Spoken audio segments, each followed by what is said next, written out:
नमस्कार। आजको यस भिडियोमा हामी रिटको बारेमा कुराकानी गर्नेछौँ, जुन मुद्दा मामिलाका सम्बन्धमा धेरै प्रयोग हुने गर्दछ।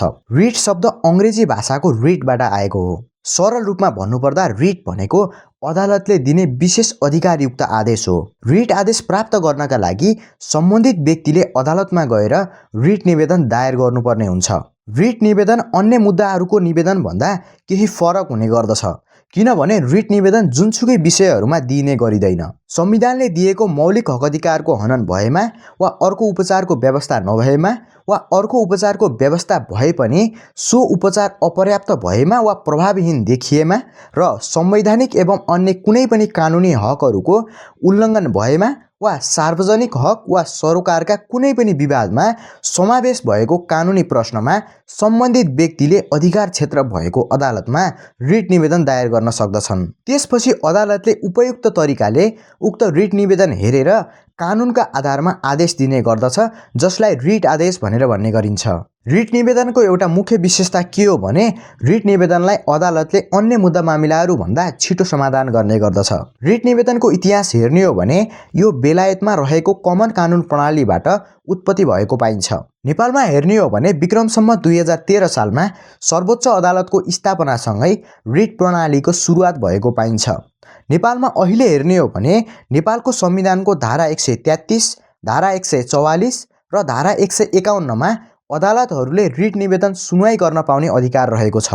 रिट निवेदनहरू 5 प्रकारका हुने गर्दछन्, जस्तै बन्दी प्रत्यक्षीकरणको रिट अर्थात् हेबस कर्पस, परमादेशको रिट अर्थात् म्यान्डामस, उत्प्रेषणको रिट अर्थात् सर्टियोरारी, प्रतिषेधको रिट अर्थात् प्रोहिबिटिसन र अधिकार परीक्षाको रिट अर्थात् क्वो वारेन्टो।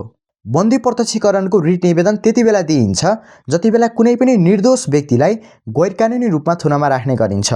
जति बेला सार्वजनिक कर्तव्यमा रहेका व्यक्ति तथा निकायले कानुन बमोजिम आफ्नो कर्तव्य पूरा गर्दैनन्, परमादेशको रिट निवेदन त्यति बेला दायर गर्न पाइन्छ। त्यसैगरी उत्प्रेषण रिट त्यति बेला दायर गर्न मिल्छ जति बेला सरकारी हक अधिकार प्राप्त गरेका निकाय वा व्यक्तिले आफ्नो अधिकारको दुरुपयोग गर्ने गर्दछन्।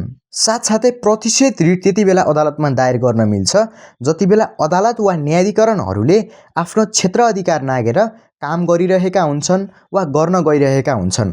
जब अदालतमा प्रतिषेध रिट पर्ने गर्दछ, त्यसपछि अदालतले त्यस्तो काम नगर्नको लागि आदेश जारी गर्ने गर्दछ, जसलाई प्रतिषेधको रिट भनेर भनिन्छ।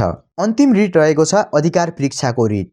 यो रिट निवेदन त्यति बेला दायर गर्न मिल्छ जब कुनै न्यायिक, अर्धन्यायिक, प्रशासनिक वा सार्वजनिक अधिकार पाएको व्यक्तिले अधिकार क्षेत्रको अभावमा अर्थात् आफ्नो काम गर्ने अधिकार नहुँदै काम कारबाही वा निर्णय गर्ने गर्दछ। त्यस्तो अवस्थामा अदालतले कुन अधिकार क्षेत्र अन्तर्गत सो काम गरेको भनेर सोध्ने गरी रिट आदेश जारी गर्ने गर्दछ। त्यसैलाई हामी अधिकार परीक्षा रिट भनेर भन्ने गर्दछौँ। माथि उल्लेख गरिएका 5 प्रकारका रिट मध्ये बन्दी प्रत्यक्षीकरणको रिट निवेदन तीनै तहका अदालतमा दायर गर्न मिल्छ, तर बाँकी 4 वटा रिट भने सर्वोच्च र उच्च अदालतमा मात्र दायर गर्न मिल्छ। रिट निवेदन दायर गरिसकेपछि विपक्षीले त्यसको प्रतिउत्तर स्वरूप लिखित जवाफ पेश गर्नुपर्ने हुन्छ।